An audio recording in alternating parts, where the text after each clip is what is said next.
Hello everyone, and I'm here to teach you the last text in this paper. This is a short story named The Stolen Bacillus by the British author A.G. Wells. A.G. Wells, I assume, is already known to you because you must have read The Invisible Man and The Time Machine when you were kids.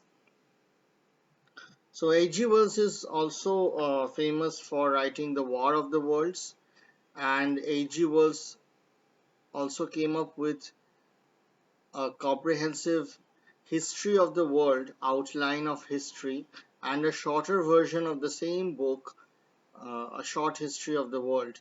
So A.G. Wells is remembered both as a fiction writer and a non-fiction writer. So here this story is about a person, an anarchist. An anarchist is one who doesn't like the state of beings as they are and wants to create trouble, kills people, and brings about anarchy. বাংলায় বললে নৈরাজ্যবাদী. Normally, anarchy was considered to be the opposite of monarchy, but nowadays we don't consider anarchy as the opposite of monarchy. We would say democracy is the opposite of monarchy, but there was a time when there was no concept of democracy, and the only alternative was anarchy. নয় ঠিকঠাক রাজা রাজ্য চালাচ্ছে আর না হলে সবকিছু ভেস্তে গেছে, বাংলায় বললে মাৎসর ন্যায়. So this is a funny story. It fuses science fiction with comedy. The story is named The Stolen Bacillus. Bacillus is a kind of bacterium. Bacterium is the singular for bacteria. Normally we use the word bacteria wrongly as a singular word, but it's actually a plural, bacterium, bacteria. So the stolen bacillus, bacillus is a kind of bacterium, sorry, I myself made the mistake. So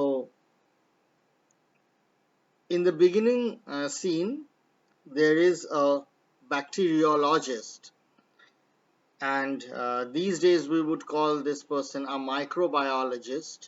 So a bacteriologist who has a visitor, and this visitor is a pale-faced man who is interested in his research.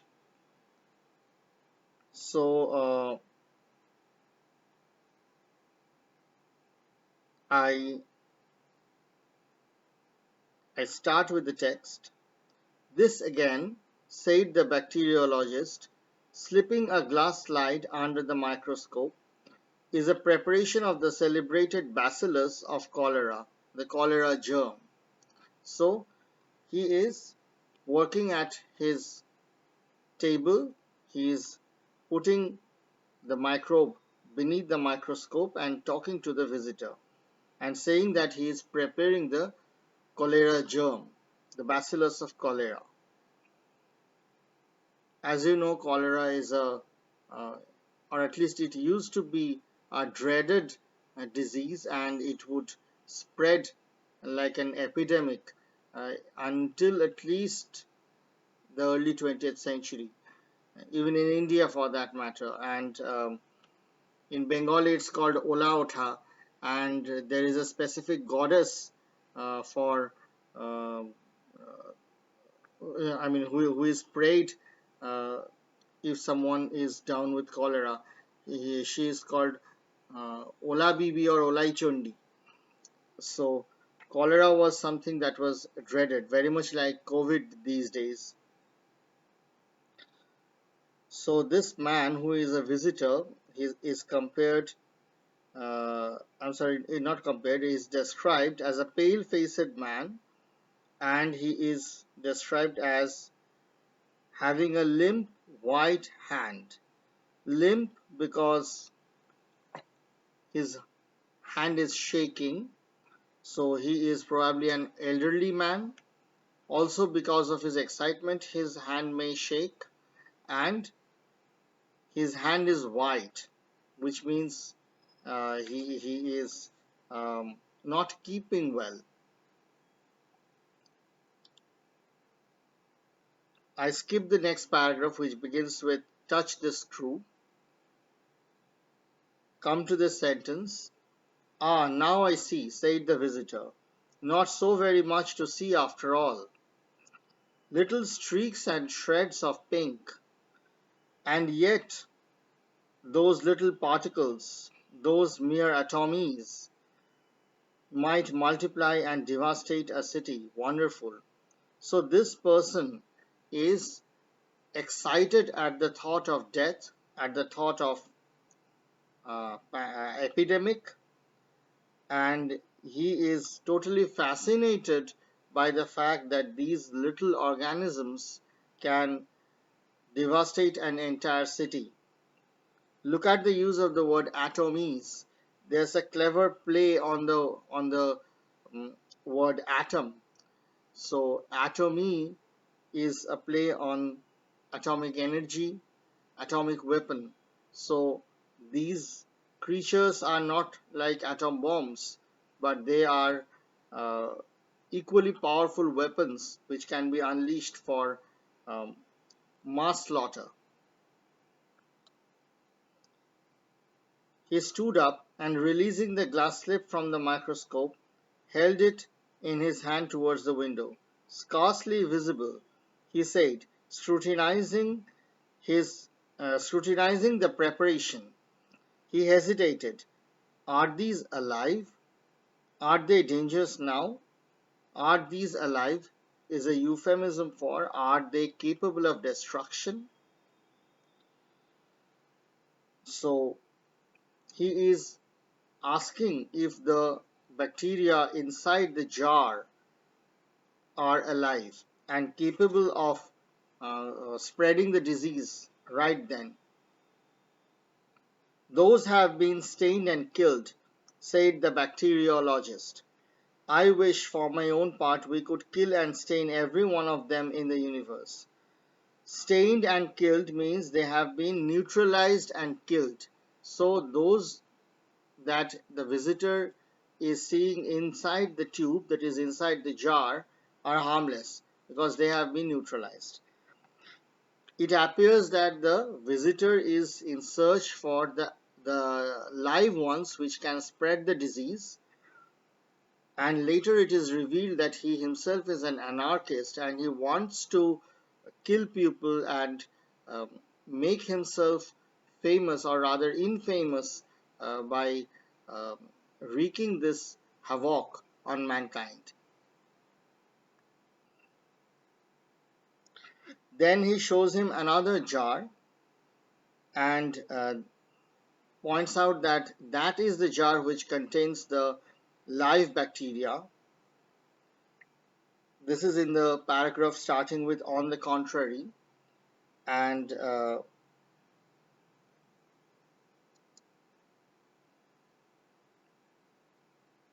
at the end of the paragraph he says bottled cholera, so to speak. So it is a sarcastic um, comment by the scientist.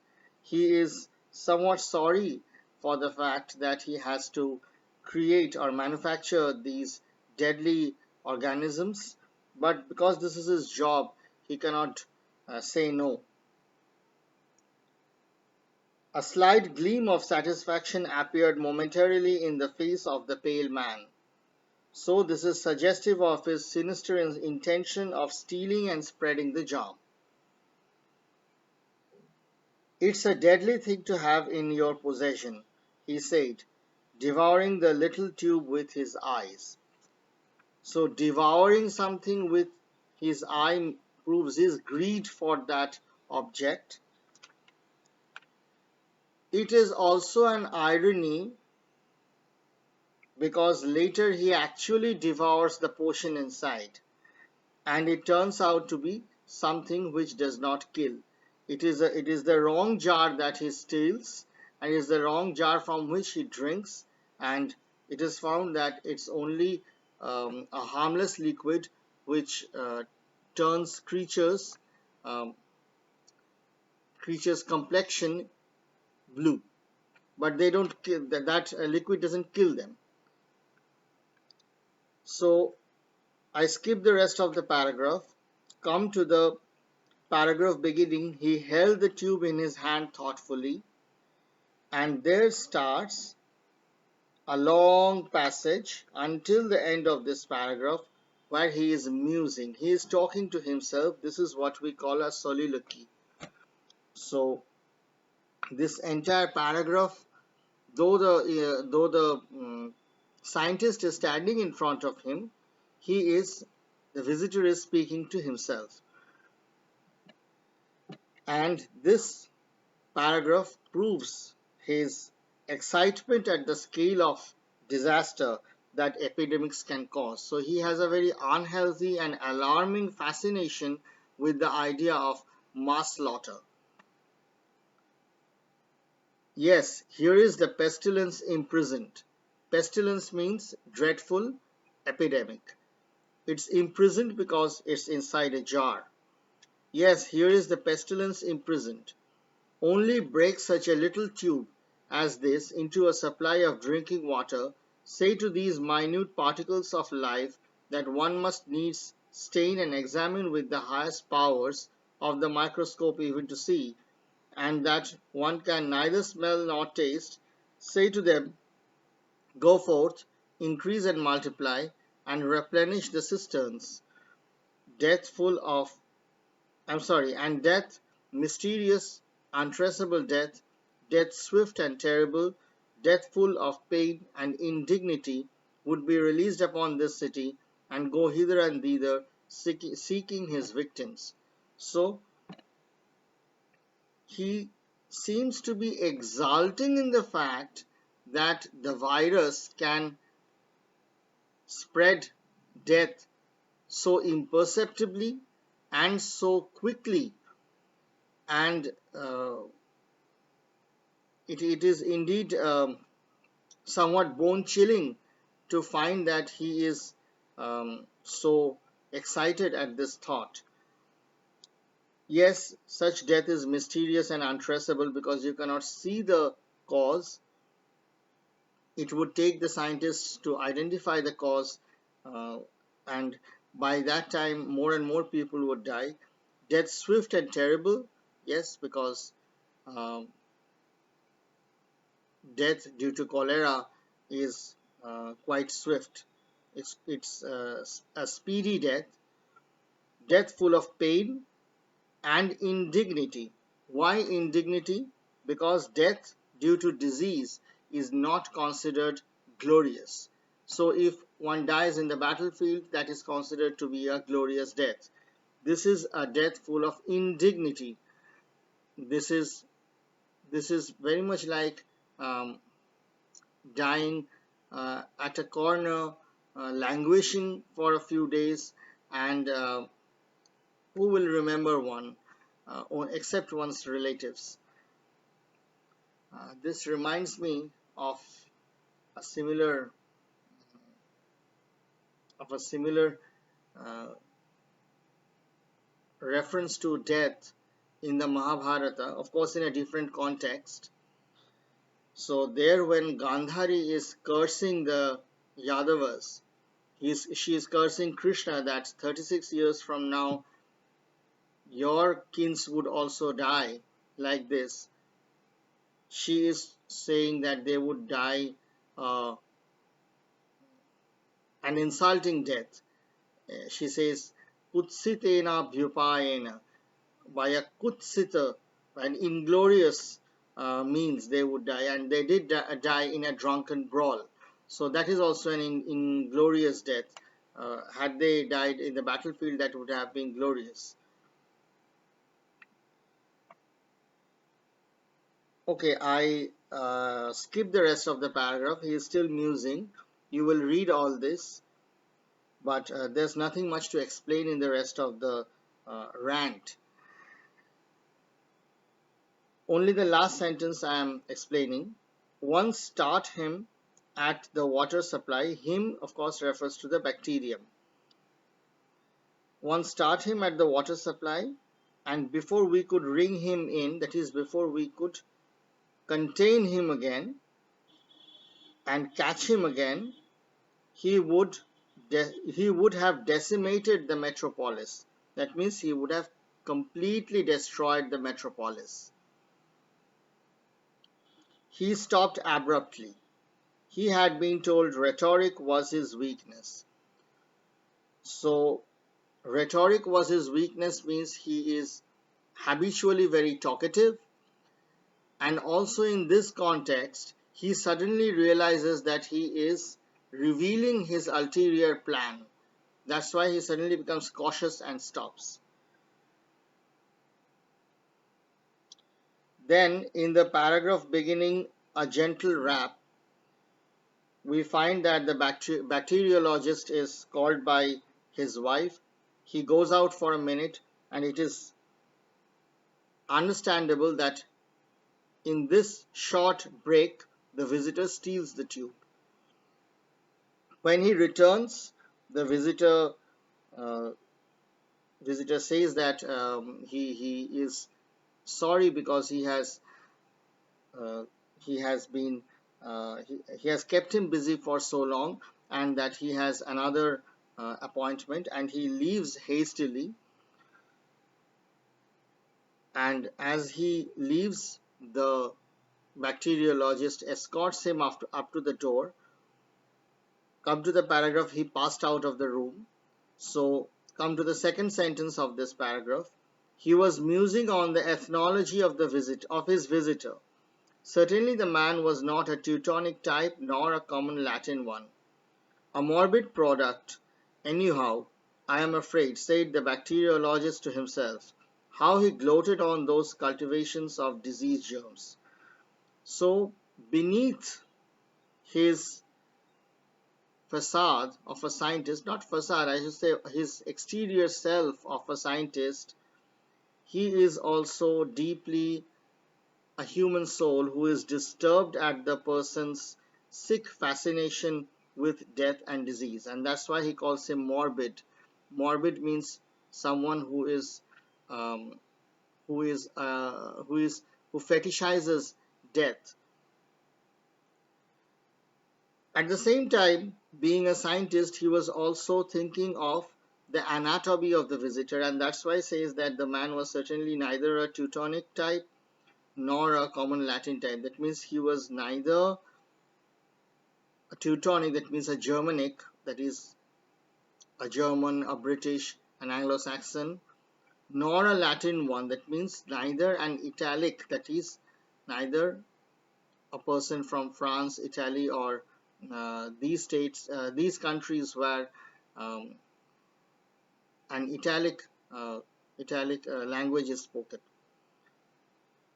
So he is thinking of that person's ancestry. Then suddenly a disturbing thought struck him.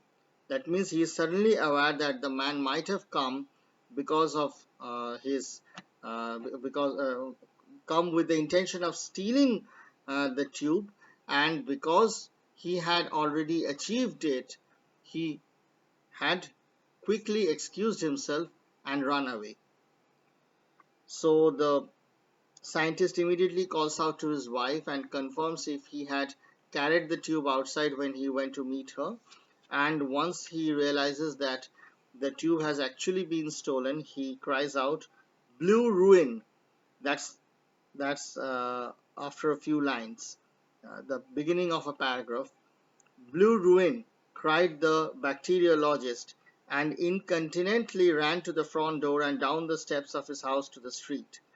Incontinently means without delay. So he has understood the gravity of the situation. Blue ruin idiomatically would mean a terrible disaster. Blue, bolt from the blue, beating black and blue. So blue ruin may mean a terrible disaster, but later on we would realize that by blue ruin he actually meant that a few people would turn actually blue in complexion because of the influence of that potion. Minnie, so the bacteriologist's wife, is finally named. This is the only character in the story who is named. The bacteriologist is consistently called the bacteriologist. The anarchist is called either the pale-faced man or the visitor or the anarchist, but their proper names are not mentioned. Minnie is loyal to her husband. She cares for her husband, and it appears that it is because of Minnie that the bacteriologist can devote so much time exclusively for his research.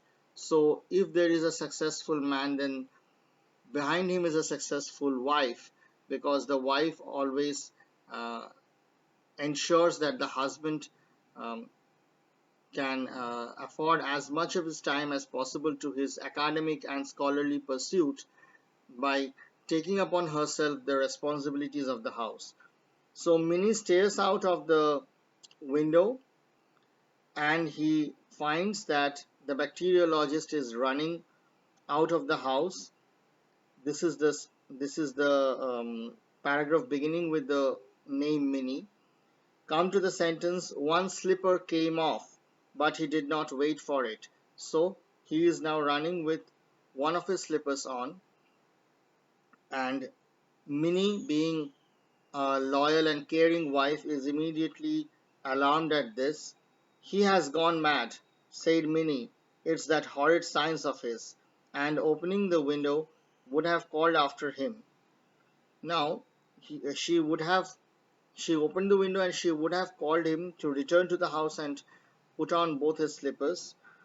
But the slender man, that is the anarchist, the visitor, he suddenly turned around. So he was walking down the street. He was escaping, but not in a cab. He was trying to run away.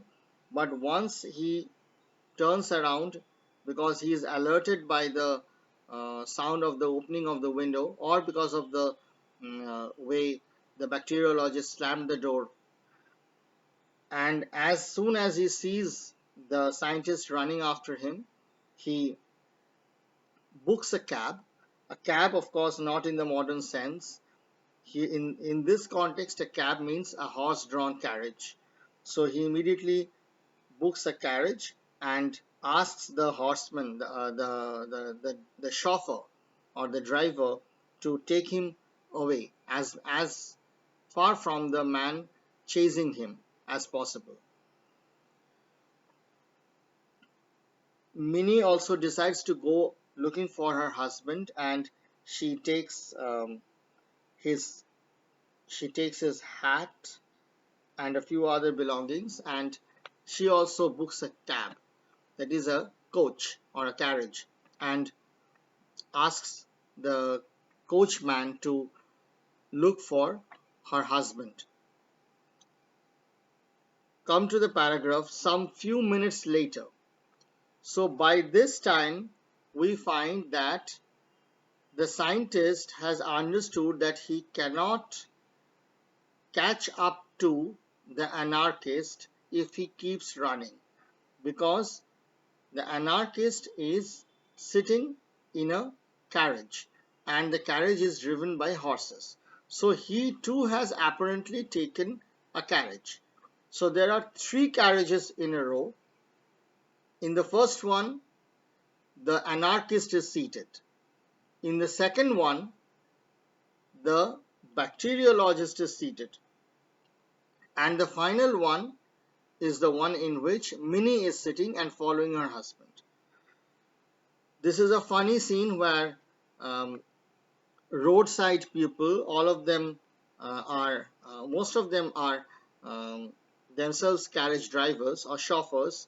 They are witnessing the scene and they are talking about it. So this paragraph or this conversation that starts from some few minutes and ends with next, this entire conversation adds to the local flavor of the uh, London streets. So come to the paragraph. They were silent as it went by. So they have seen the first carriage.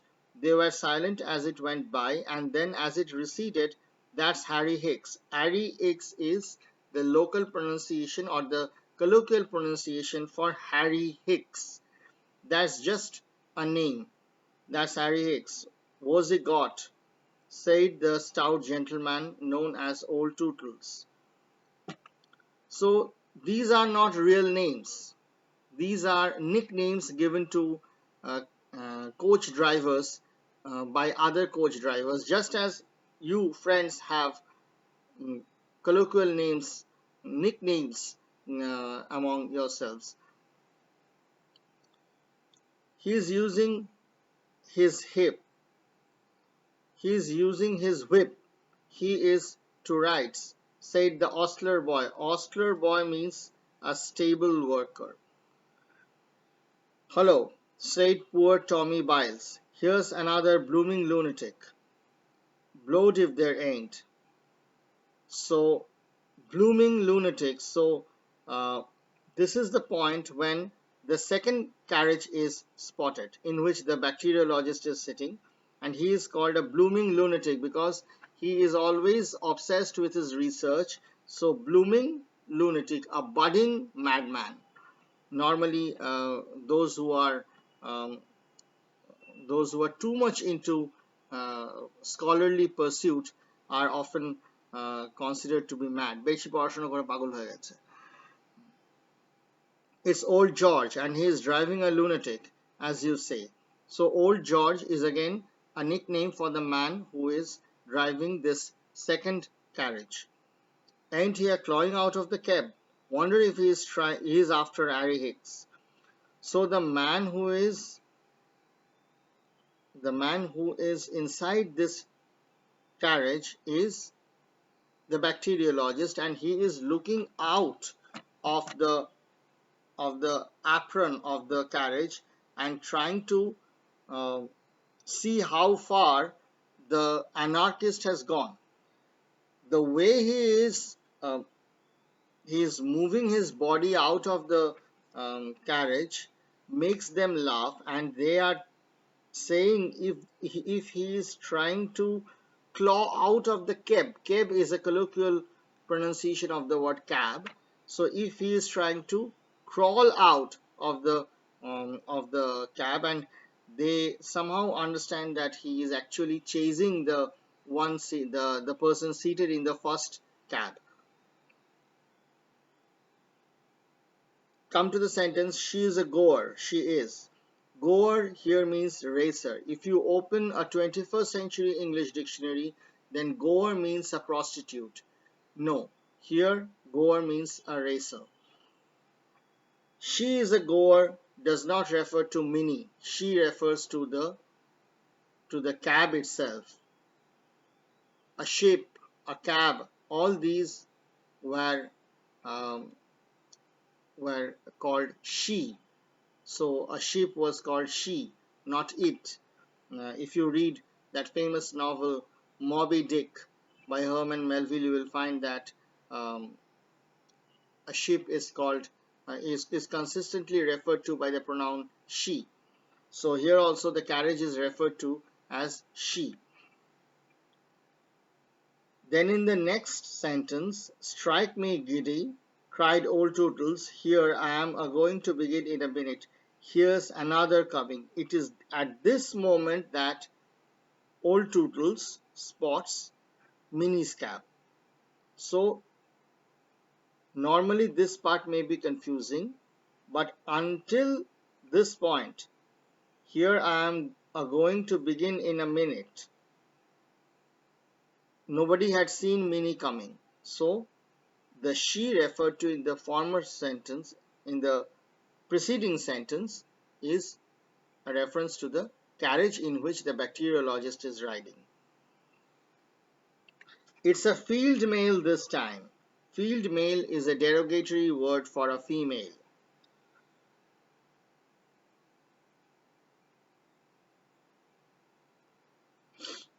Then the conversation ends with this remark by the ostler boy: "What a blooming lark it is! 3-1 on old George," said the ostler boy. Next, blooming lark means an amazing or ridiculous event. So Minnie does not like the way they were making fun of her husband and herself. So, but then even then she does not say anything, and now the scene is once again focusing on the anarchist who is sitting in the first cab. The man in the foremost cab sat crouched in the corner, his arms tightly folded, and the little tube that contained such vast possibilities of destruction gripped in his hand. His mood was a singular mixture of fear and exultation. Why fear?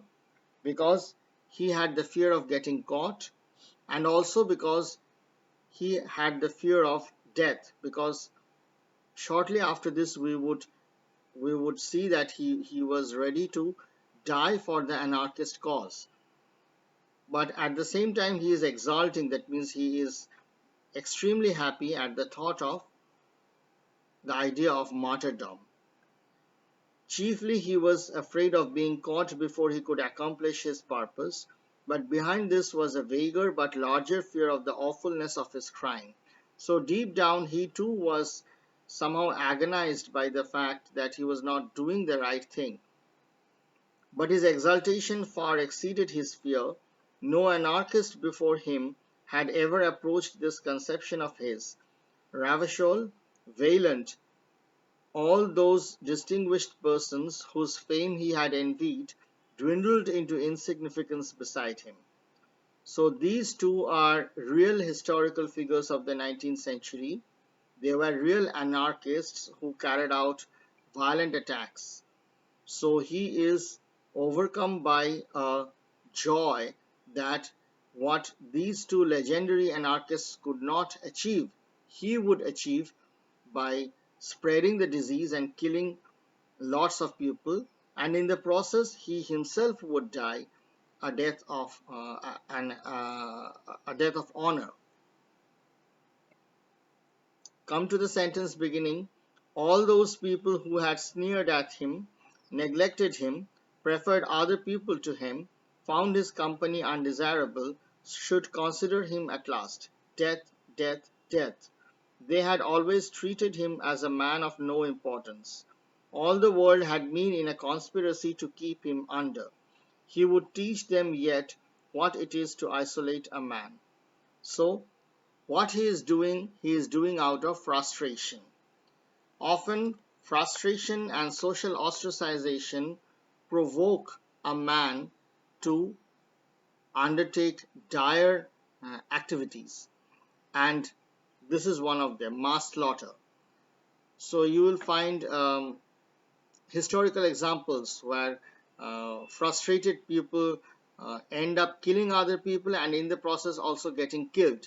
For example, a few years ago, if I remember correctly, um, a man, a pilot who was frustrated, um, he killed himself and his entire crew and all the passengers sitting in the plane by making the aircraft fall on the Alps. Uh, then there was a bombing by a frustrated person in Norway, and you find all these lone wolf attacks here and there in the US. And a few years ago, there were serial bombings in Austin, and it was found that the bomber himself was also killed in one of the bombings. So so often such frustrations make people um, resort to extreme action.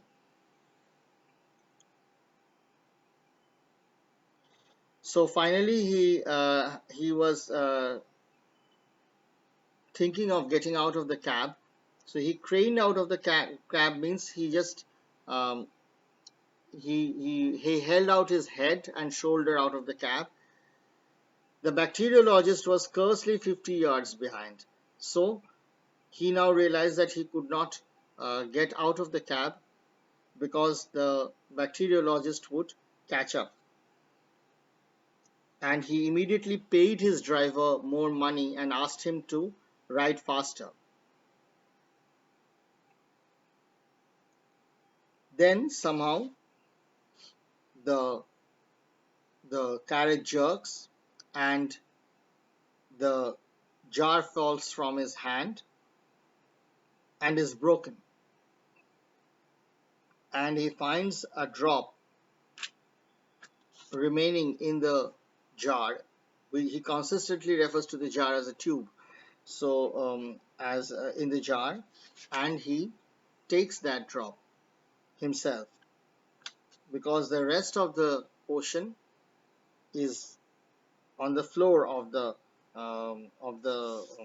cab, um, and the and it was all taken by the apron which is drenched.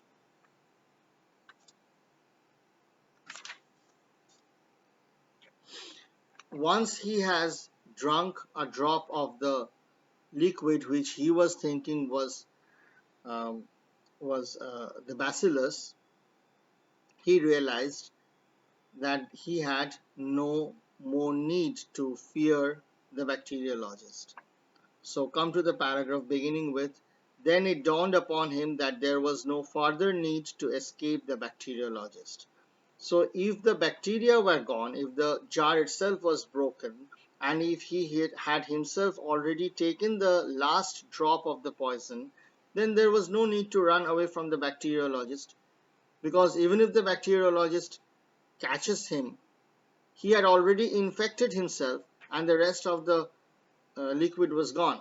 So what would the bacteriologist achieve by catching him? And he had nothing more to fear because now he himself was also going to die.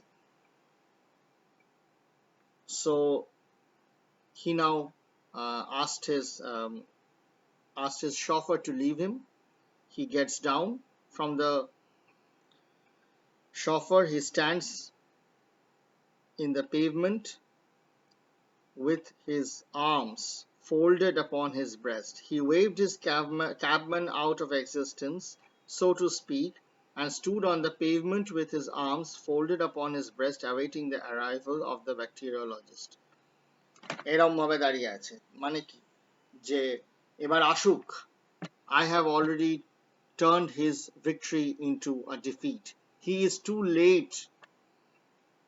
So once the bacteriologist comes, he says, Vive l'anarchy, that means hail anarchy or long live anarchy. You are too late, my friend. I have drunk it. The cholera is abroad. That means the cholera is already on the loose. So you cannot help it again. Strangely enough, after the bacteriologist hears it, he smiles. He was about to say something more and then checked himself. Follow the text. The bacteriologist from his cab beamed curiously at him through his spectacles. You have drunkest, an anarchist, I see now. He was about to say something more and then checked himself. A smile hung in the corner of his mouth because he realizes that the man had actually drunk something different, not the poison for spreading cholera.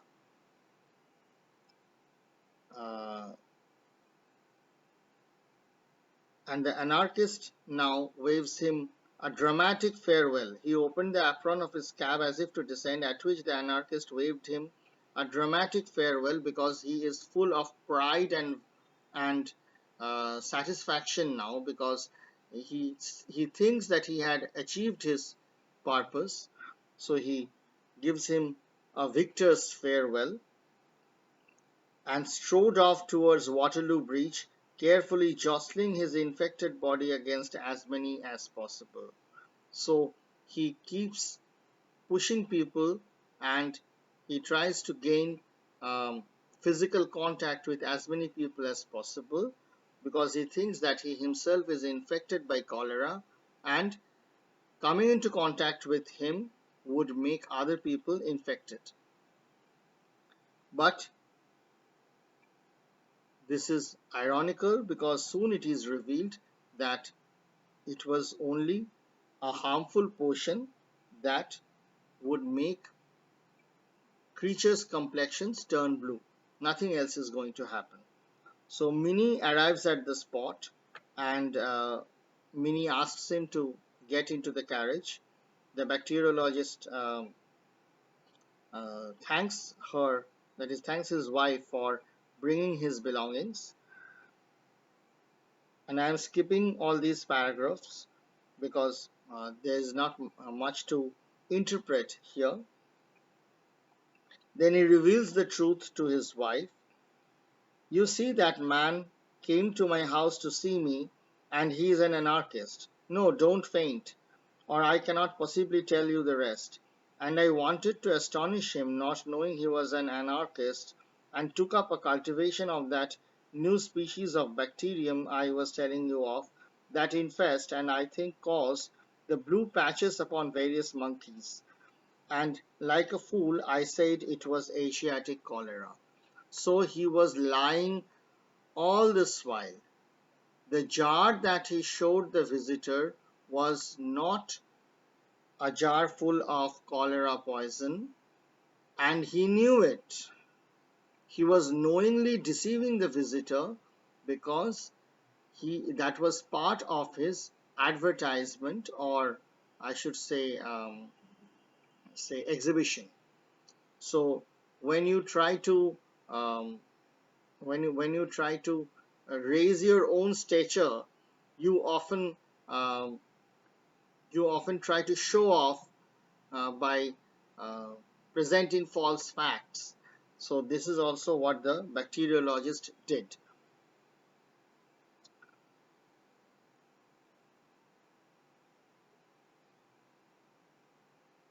And he ran away with it to poison the water of London, and he certainly might have made things look blue for this civilized city. And now he has swallowed it. Of course, I cannot say what will happen, but you know it turned that kitten blue, and the three puppies in patches, and the sparrow bright blue. But the bother is, I shall have all the trouble and expense of preparing some more. So, if he had succeeded in mixing the potion with London water, he would have ended up not killing everybody in London, but making all the residents of London appear blue. But now that he himself has swallowed it, he cannot infect others, and others would look normal while he would look blue. He alone would look blue. Of course, I cannot say what will happen. This is something that he says because he is unaware of the effect of the potion on humans. It has not been tried on humans, but it has been tried on kittens, puppies, and sparrows, and all of them turned blue. Some turned blue partially, some turned bright blue. Then the story ends on a jocular note. Put on my coat on this hot day. Why? So while he is grateful that his wife has brought his coat all the way, he refuses to wear it because the day is hot. Because we might meet Mrs. Jabber. My dear, Mrs. Jabber is not a draught. Draught means cool air, cold wind. So he is jokingly said that do I need to wear the coat because we are going to meet Mrs. Jabber? But Mrs. Jabber is not a cold wind. That means I am not going to catch cold if I sit in front of Mrs. Jabber. But why should I wear a coat on a hot day because of Mrs. Jabber? Oh, very well. But his wife is still insisting on the fact that he should look decent by wearing his coat, and that's why he agrees finally. So the story ends on a happy note. it turns out to be an ironical and comic story with elements of science fiction in it. So that brings us to the end of the syllabus for this paper. Thanks for your patience, and please listen to all the videos in this series. And even after this, if there is any difficulty that you are facing, I shall surely help you. Thank you, and best wishes for your exam.